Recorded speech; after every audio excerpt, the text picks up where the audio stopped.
Eduardo era um homem convicto de que Deus não existia. Desde jovem, acreditava apenas na ciência e zombava de qualquer pessoa que mencionasse fé ou milagres. Ele viveu grande parte da sua vida negando a existência de qualquer força divina, até que uma doença misteriosa o atingiu. Com os médicos incapazes de explicar o que estava acontecendo e seu corpo definindo cada vez mais, Eduardo se viu diante de um dilema. E se ele estivesse errado o tempo todo? O que aconteceu depois é indescritível. Eduardo cresceu em um lar onde a religião nunca teve espaço. Seus pais, ambos professores de ciência, eram ateus convictos e ensinaram ao filho que o mundo era regido por leis físicas, sem espaço para superstições ou crenças sobrenaturais. A fé é apenas uma muleta emocional, seu pai costumava dizer. Crescendo com essa mentalidade, Eduardo se tornou um jovem que desafiava constantemente a fé de outros, ridicularizando qualquer tipo de crença em algo maior. Para ele, a ciência sempre teria todas as respostas. Conforme amadureceu, Eduardo se dedicou à sua carreira de engenheiro, aplicando seu conhecimento lógico e racional ao mundo ao seu redor. Ele tinha tudo: um bom emprego, uma casa confortável e uma esposa amorosa. No entanto, sua descrença em Deus nunca vacilou, nem mesmo quando sua esposa, Júlia, tentou introduzir pequenos momentos de espiritualidade no lar. Ela era uma mulher de fé, mas sabia que tentar mudar as convicções de Eduardo era como bater em uma parede de concreto. Ele simplesmente não acreditava. Por anos, Eduardo viveu sua vida confortável, sem dar importância ao que não podia ser comprovado. A ciência explicava o universo, e isso era o suficiente para ele. Contudo, aos 45 anos, tudo começou a mudar. Ele começou a sentir uma fadiga inexplicável, uma sensação de cansaço constante que não passava com descanso. No início, ele atribuiu isso ao estresse do trabalho. Afinal, o ritmo da sua vida profissional era intenso, e Eduardo sempre fora alguém que colocava o trabalho em primeiro lugar. Mas a fadiga foi piorando, e com ela vieram dores estranhas no corpo. Quando os sintomas não desapareceram, Eduardo finalmente decidiu procurar um médico. Após uma série de exames, os resultados não mostraram nada fora do comum. O médico o tranquilizou, sugerindo que talvez fosse apenas um caso de esgotamento mental. No entanto, as dores aumentaram, e com o tempo, Eduardo começou a ter dificuldades em realizar tarefas simples. O homem que sempre foi ativo e confiante, agora lutava para sair da cama todos os dias. Algo estava muito errado, mas ninguém parecia ter uma resposta para o que estava acontecendo com ele. Júlia, cada vez mais preocupada com o marido, sugeriu que Eduardo procurasse uma segunda opinião. Mesmo relutante, ele concordou. Novos exames foram realizados em hospitais mais renomados, mas novamente os médicos não encontraram nada. Frustrado, Eduardo passou a questionar a eficácia da própria ciência, a qual sempre acreditou cegamente. Como poderia estar tão doente e os melhores especialistas do país não encontrarem uma causa? Sua mente começou a vacilar. Durante a noite, ele tinha dificuldade em dormir e um medo crescente se instalava em seu coração. Os meses passaram e a saúde de Eduardo continuava a se deteriorar. Ele perdeu peso rapidamente e seu corpo estava cada vez mais fraco. O trabalho que antes ocupava todo o seu tempo precisou ser deixado de lado. Pela primeira vez, Eduardo sentiu-se impotente. Sua mente, outrora tão lógica e focada, começou a se encher de questionamentos. Ele estava morrendo, e ninguém sabia o motivo. Durante esse período sombrio, Júlia tentou convencê-lo a procurar conforto na fé. Ela orava por ele todas as noites, pedindo por um milagre. Eduardo, no entanto, permanecia cético, rindo das súplicas de sua esposa. Em uma noite particularmente dolorosa, após uma crise intensa, Eduardo finalmente cedeu. Ele estava exausto de lutar contra algo invisível, algo que ele não conseguia entender. "Você quer orar por mim? Vá em frente", disse ele a Júlia com um tom resignado. Júlia, surpresa pela abertura de Eduardo, segurou sua mão e fez uma oração profunda, pedindo a Deus que o curasse. Eduardo não sentiu nada além de dor naquela noite, mas algo dentro dele começava a se transformar. Embora não quisesse admitir, ele estava começando a se perguntar se sua descrença estava realmente certa. Os dias que se seguiram trouxeram a Eduardo uma sensação estranha de inquietação. Ele estava mais fraco do que nunca, e os médicos continuavam sem respostas. Em meio ao desespero, ele começou a ter sonhos perturbadores. Em um deles, ele se viu em um deserto vasto e vazio, com o sol escaldante queimando sua pele. Eduardo andava, desorientado, sem saber para onde ir, quando avistou uma figura à distância. Ele tentou gritar por ajuda, mas sua voz não saía. A figura o observava, imóvel. Quando acordou, Eduardo estava suando frio e seu coração batia descontroladamente. Eduardo tentou ignorar o sonho, mas na noite seguinte, ele voltou. Dessa vez, ele estava em um campo verdejante, cercado por árvores altas, mas o mesmo sentimento de solidão e desorientação o consumia. A figura voltou a aparecer, mais próxima agora, mas ainda não era possível distinguir seu rosto. Eduardo se sentia atraído para ela, mas ao mesmo tempo, algo dentro dele dizia para não se aproximar. Ao acordar, ele começou a questionar sua sanidade. Seriam os medicamentos? Ou a mente pregando peças nele? Ele não sabia, mas algo estava mudando. Com o passar dos dias, os sonhos se tornaram mais intensos e frequentes. Eduardo sentia-se cada vez mais abalado. Ele evitava contar para Júlia sobre as visões, temendo que ela pudesse interpretar isso como um sinal de conversão espiritual. No entanto, no fundo, ele sabia que algo inexplicável estava acontecendo. Em um dos sonhos mais vívidos, a figura finalmente se aproximou o suficiente para que Eduardo pudesse ouvir sua voz. "Por que você resiste?" "Zrenia", disse ela, com um tom suave, mas firme. Eduardo acordou sobressaltado, com o coração disparado. Ele nunca havia sentido tanto medo em sua vida. Os dias seguintes foram ainda mais perturbadores.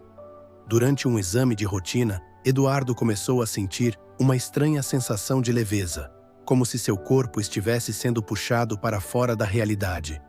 Ele desmaiou, e enquanto estava inconsciente, teve a visão mais clara de todas. Ele estava de volta ao campo verdejante e a figura misteriosa estava ao seu lado. Desta vez, porém, ela não era uma sombra distante. A figura estendeu a mão para Eduardo e disse: "Você está pronto para entender a verdade?" Eduardo acordou com um sobressalto, sua mente lutando para processar o que estava acontecendo. Depois daquele último sonho, Eduardo não conseguia mais afastar os pensamentos que o perturbavam. Ele passou a questionar a realidade de tudo o que havia vivido até então. Sentia-se confuso, perdido entre o ceticismo que sempre o guiou e a possibilidade de que, talvez, algo além da ciência estivesse em jogo. Júlia notou a mudança no comportamento do marido, sua crescente inquietação, mas ele ainda se recusava a falar sobre os sonhos. A cada nova noite, Eduardo esperava com medo o que estava por vir, temendo que aquilo fosse mais do que simples ilusões de uma mente doente. Naquela noite, ele teve o sonho mais aterrorizante até então. Eduardo estava em um hospital deserto, caminhando por corredores intermináveis. As luzes piscavam e ele ouvia sussurros distantes. Em uma sala ao fundo, ele viu a figura novamente, mas desta vez ela estava sentada em uma cadeira, com as mãos entrelaçadas. "O tempo está acabando", disse ela, com um tom que reverberou pelos corredores vazios.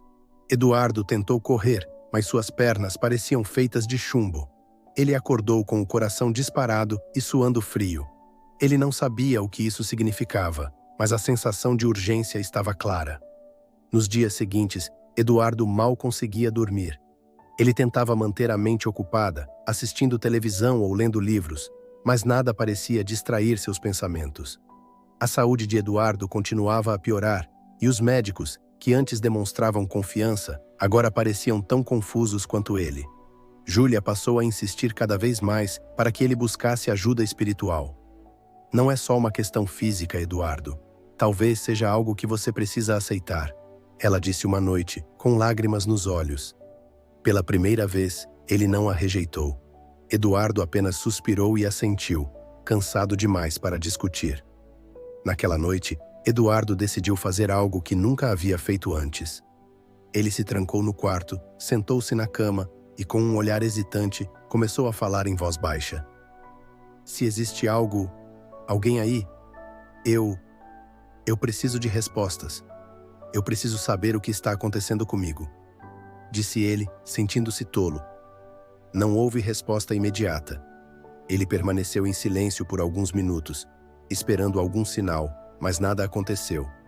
Frustrado, Eduardo se deitou, tentando afastar o peso do desespero. Ele adormeceu, sem esperar nada, mas o que viria a seguir o deixaria abalado. Desta vez, o sonho foi diferente. Eduardo estava de volta ao deserto, mas agora não estava sozinho. Havia várias figuras ao seu redor, todas com expressões serenas. A figura central, aquela que o perseguia em seus sonhos anteriores, se aproximou mais uma vez. Você sempre soube que havia algo mais. Por que resistir? Zrenia perguntou, com uma voz tranquila, mas firme. Eduardo tentou responder, mas as palavras não saíam. Em vez disso, ele caiu de joelhos, sentindo um peso enorme em seu peito. As figuras ao seu redor começaram a cantar em uma língua que ele não conhecia, e a sensação de vazio dentro dele cresceu. Quando Eduardo acordou, estava em lágrimas. Ele não entendia o que estava acontecendo consigo, mas sabia que estava mudando. Pela primeira vez em sua vida, sentiu-se vulnerável, como se o muro de ceticismo que havia construído ao longo dos anos estivesse desmoronando. Naquela manhã, ele não fez piada sobre o sonho, nem o desconsiderou como uma mera fantasia. Algo dentro dele estava se quebrando, e ele não sabia como lidar com isso. Júlia o observou com atenção, percebendo a angústia no rosto do marido, mas esperou pacientemente que ele se abrisse. Finalmente, Eduardo desabafou. Ele contou a Júlia sobre os sonhos, sobre a figura misteriosa e a sensação crescente de que estava perdendo o controle sobre sua própria mente. Júlia, com lágrimas nos olhos, segurou a mão dele e disse: "Eu sempre soube que havia algo mais em você, Eduardo. Algo que estava lutando contra essa resistência. Deus está tentando falar com você e agora você está ouvindo." Eduardo não sabia como responder. A ideia de que poderia estar sendo chamado era absurda para ele, mas ao mesmo tempo, ele não tinha outra explicação. Os médicos não sabiam o que o afligia, e ele já não tinha mais forças para lutar. Naquela tarde, Júlia levou Eduardo a uma igreja local. Era uma pequena capela, simples e modesta, longe da grandiosidade que ele sempre associara à religião organizada.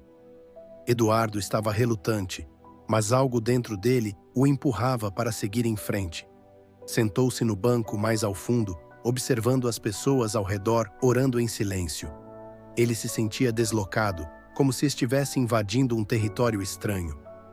Júlia se ajoelhou ao seu lado, fechou os olhos e começou a orar. Eduardo permaneceu em silêncio, seus olhos fixos no altar à frente. Pela primeira vez, ele não sentiu raiva, apenas uma profunda melancolia. Durante a oração, Eduardo fechou os olhos, sem realmente esperar nada. Mas, de repente, sentiu uma presença ao seu lado. Era diferente de tudo que já havia experimentado. Não havia uma figura física, mas a sensação de que alguém ou algo estava ali com ele, observando-o. Seu coração começou a bater mais rápido e ele abriu os olhos rapidamente, esperando ver alguém. Mas o banco ao seu lado estava vazio. Ele olhou ao redor da capela, mas todos continuavam imersos em suas próprias orações. Eduardo sentiu um arrepio percorrer sua espinha. Ele não podia negar que algo estranho estava acontecendo. Nos dias que se seguiram, Eduardo se sentiu mais perdido do que nunca. Ele queria acreditar que tudo não passava de coincidências ou uma mente cansada pregando peças nele. No entanto, a sensação de que algo maior estava em ação era inegável. Júlia, percebendo a mudança sutil no marido, o encorajou a continuar buscando respostas. Às vezes, Deus se revela nas horas mais sombrias, disse ela, com uma leveza que Eduardo sempre invejou. Ele não respondeu, mas seu coração já não era tão fechado como antes. Eduardo decidiu retornar à igreja, dessa vez sem a companhia de Júlia. Ele precisava entender o que estava acontecendo consigo. sentou-se novamente no banco ao fundo, esperando pela mesma sensação que sentira na última vez. O lugar estava silencioso, exceto pelo som suave das velas queimando. Eduardo fechou os olhos, esperando, mas nada aconteceu. Por um momento ele se sentiu tolo, como se estivesse procurando por algo que não existia. Mas então, uma voz suave, quase imperceptível, ecoou em sua mente. Continue buscando. Eduardo abriu os olhos, seu coração acelerado. Ele não sabia de onde vinha a voz, mas algo dentro dele o incitava a continuar. As semanas passaram, e Eduardo não melhorava fisicamente, mas algo dentro dele estava mudando. Ele já não zombava mais da fé de Júlia, e embora não admitisse abertamente, começou a orar silenciosamente antes de dormir. Seus sonhos também começaram a mudar. A figura que antes o perseguia agora estava mais próxima, mais clara. Ela não falava muito, mas a presença era reconfortante de uma forma que ele não conseguia explicar. No entanto, Eduardo ainda se sentia dividido entre a lógica e a fé, entre o homem que sempre foi e o homem que estava se tornando. Uma noite, Eduardo teve um sonho diferente de todos os outros. Ele estava em um lugar que parecia ser o mesmo deserto de antes, mas desta vez havia uma cidade distante. A figura caminhava ao seu lado, sem dizer nada. Eles chegaram a um grande portão de ferro, e a figura parou. "Você está pronto para a verdade?" Zrenia perguntou a voz familiar. Eduardo hesitou. Ele não sabia o que estava atrás daquele portão, mas algo lhe dizia que uma vez que entrasse, sua vida mudaria para sempre. Ele deu um passo à frente e o portão se abriu lentamente. Dentro do portão, havia uma sala escura, iluminada apenas por uma pequena chama ao fundo. Eduardo sentiu o medo se apoderar dele, mas continuou caminhando. À medida que se aproximava da chama, ele começou a ouvir sussurros. Eram vozes familiares, mas distantes, como se viessem de um passado esquecido.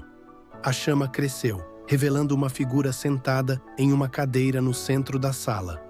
Quando Eduardo chegou perto o suficiente, a figura se levantou e virou-se lentamente. Para o choque de Eduardo, era ele mesmo, mas mais velho, abatido e fraco.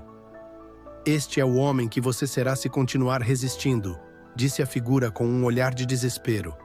Eduardo acordou abruptamente, suando e com o coração acelerado. O que aquilo significava? Ele ficou sentado na cama por horas, tentando decifrar o que o sonho queria lhe mostrar. A figura que parecia ser ele mesmo representava um futuro sombrio, um futuro de dor e sofrimento. Eduardo não queria acreditar que isso pudesse ser real, mas a sensação de que estava sendo avisado sobre algo inevitável era avassaladora. Ele sentiu o peso da escolha que precisava fazer, mas ainda lutava para aceitar que talvez a resposta para seus problemas não estivesse na ciência, mas em algo muito maior. Nos dias seguintes, Eduardo começou a buscar ajuda em fontes que ele jamais teria considerado antes. Ele leu sobre experiências espirituais e sobre como a fé poderia transformar vidas. Mesmo que ainda houvesse ceticismo dentro de si, ele não conseguia negar que algo incomum estava acontecendo. Suas pesquisas o levaram a descobrir histórias de pessoas que, diante da morte, encontraram paz em sua espiritualidade. Cada relato que ele lia o fazia pensar mais profundamente sobre sua própria jornada e sobre o que ele poderia estar enfrentando. Eduardo já não sentia a mesma resistência de antes. O que antes era um ceticismo absoluto, agora parecia mais uma dúvida aberta. Ele sabia que sua doença não estava regredindo, que a medicina tradicional não estava encontrando respostas, mas havia algo mais. A sensação de que estava em uma encruzilhada. As conversas com Júlia se tornaram mais profundas e ele finalmente admitiu para ela que começava a acreditar que talvez houvesse algo além da lógica e da ciência. "Eu não sei no que acredito, mas sinto que algo está me mostrando um caminho", disse quase com vergonha. Júlia, com um sorriso leve, o abraçou e disse: "O primeiro passo é aceitar que você não precisa ter todas as respostas." Eduardo ouviu as palavras dela e, pela primeira vez, sentiu-se em paz. Ele começou a orar diariamente, mas não como um crente fervoroso. Era mais como uma conversa íntima, um diálogo com o desconhecido, pedindo por compreensão e, acima de tudo, aceitação. Durante esse processo, seus sonhos começaram a mudar novamente. Agora, a figura que antes o assombrava parecia ser uma guia, levando-o por lugares onde ele confrontava suas escolhas de vida. Certo dia, Eduardo recebeu uma visita inesperada. Um antigo amigo, Carlos, que ele não via há anos, apareceu em sua casa.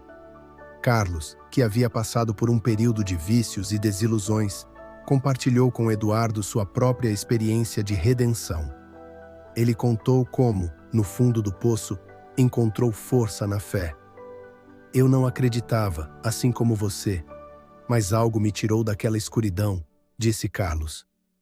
As palavras dele ressoaram profundamente em Eduardo, que não pôde ignorar a coincidência de receber essa visita justo em um momento tão crucial de sua vida. Seria mais um sinal?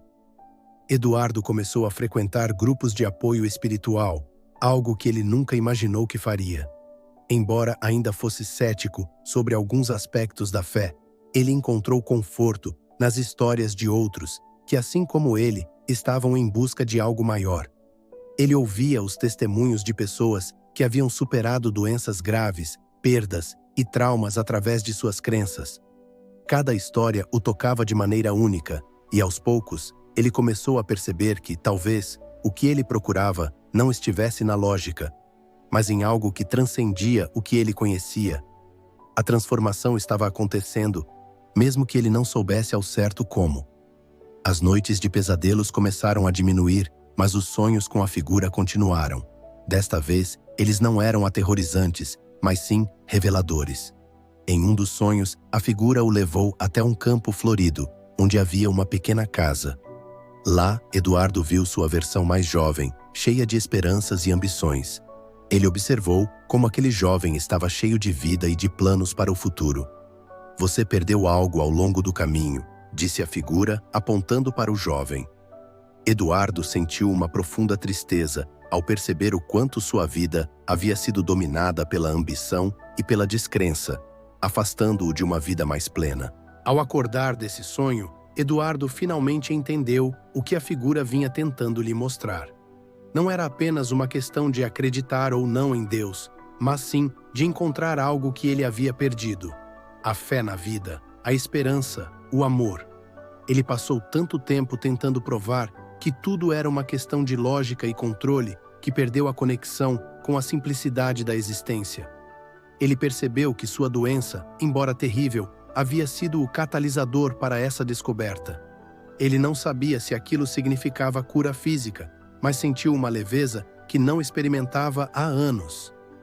Certo dia, durante uma caminhada ao ar livre, Eduardo parou em uma pequena praça e se sentou em um banco, observando o movimento das árvores com o vento. Ali, sozinho com seus pensamentos, ele fez uma oração em silêncio, mas dessa vez foi diferente. Ele não pediu por cura, nem por respostas. Apenas agradeceu pela oportunidade de refletir sobre sua vida e sobre as mudanças que estavam acontecendo dentro dele. Ele percebeu que, independentemente do que o futuro lhe reservava, ele já havia alcançado uma transformação importante. Aquela paz interior que ele tanto buscava começava a se manifestar. Com o passar dos dias, a saúde de Eduardo continuou a declinar fisicamente, mas ele estava em paz. Júlia o observava com um misto de tristeza e alívio, pois sabia que, mesmo diante da adversidade, seu marido havia encontrado algo mais valioso que a cura. Ele havia encontrado propósito. Certa noite, Eduardo teve o último sonho com a figura. Ela o guiou até o topo de uma montanha, onde o horizonte se estendia em uma beleza indescritível. "Você está pronto?" swingou a figura. Eduardo, pela primeira vez, respondeu sem medo: "Estou." Ao acordar, ele soube que havia encontrado sua resposta. Eduardo, já muito debilitado, chamou Júlia para uma conversa. Ele sabia que o tempo estava se esgotando, mas não havia mais medo em seus olhos. "Eu estou pronto para o que vier, Júlia. Não importa o que aconteça, eu encontrei o que estava procurando", disse ele, segurando as mãos dela com firmeza. Júlia, com lágrimas nos olhos, sorriu e disse: eu sempre soube que você encontraria o caminho. Naquele momento, ambos sabiam que, apesar das circunstâncias, eles haviam vencido. Eduardo encontrou paz em algo que antes rejeitava completamente, e isso era tudo o que ele precisava. Naquela noite, Eduardo teve seu último suspiro. Júlia estava ao seu lado, segurando sua mão. O quarto estava em silêncio, exceto pelo som suave da respiração dele, que foi ficando cada vez mais lenta, até que finalmente cessou. Júlia, em lágrimas, sentiu a dor da perda, mas também um imenso alívio por saber que seu marido havia partido em paz. Ela fechou os olhos dele com ternura e murmurou uma última oração de agradecimento. O funeral de Eduardo foi simples, como ele havia pedido. Muitas pessoas compareceram, incluindo amigos e familiares, que em vida ele havia afastado. Durante o funeral, Júlia percebeu algo que a emocionou profundamente. Ao longo dos últimos meses, Eduardo havia impactado muitas vidas, mesmo sem perceber. Várias pessoas que estavam ali mencionaram como sua jornada espiritual havia tocado seus corações. Mesmo aqueles que o conheciam como um homem cético e teimoso estavam admirados com a transformação que ele experimentou nos últimos momentos de sua vida. Para Júlia, aquele era o legado que Eduardo havia deixado. Não era sobre conquistas materiais ou grandes feitos, mas sobre a capacidade de encontrar sentido e fé, mesmo nos momentos mais difíceis. Após o funeral, Júlia voltou para casa e encontrou algo que Eduardo havia deixado para ela. Era uma carta, escrita pouco antes de sua morte. Com as mãos trêmulas, ela abriu o envelope e começou a ler. Na carta, Eduardo agradecia por tudo que ela havia feito por ele e por nunca desistir, mesmo quando ele se recusava a ouvir. Ele falava sobre como a jornada espiritual que havia iniciado mudou completamente sua perspectiva sobre a vida e sobre o que vinha após a morte. Ele concluiu a carta com uma frase que Júlia jamais esqueceria. No final, tudo faz sentido, desde que você esteja disposto a ouvir. Com lágrimas nos olhos, Júlia fechou a carta e olhou para o céu. Ela sentiu a presença de Eduardo, não em corpo, mas em espírito, como se ele estivesse ali ao lado dela, finalmente em paz. Ela sabia que a jornada dele não havia terminado, mas sim começado em outro plano. Naquela noite, antes de dormir, ela fez uma oração silenciosa, não pedindo por nada, mas agradecendo por ter tido a oportunidade de compartilhar aquela jornada com ele. E assim, a história de Eduardo, que começou com descrença e resistência, terminou com aceitação e fé. Um final inesperado para um homem que sempre disse que Deus não existia. E aí, o que você achou dessa história emocionante e cheia de reviravoltas? Se você gostou, não se esqueça de se inscrever no canal e deixar o seu like. Compartilhe também com seus amigos e familiares. Até a próxima!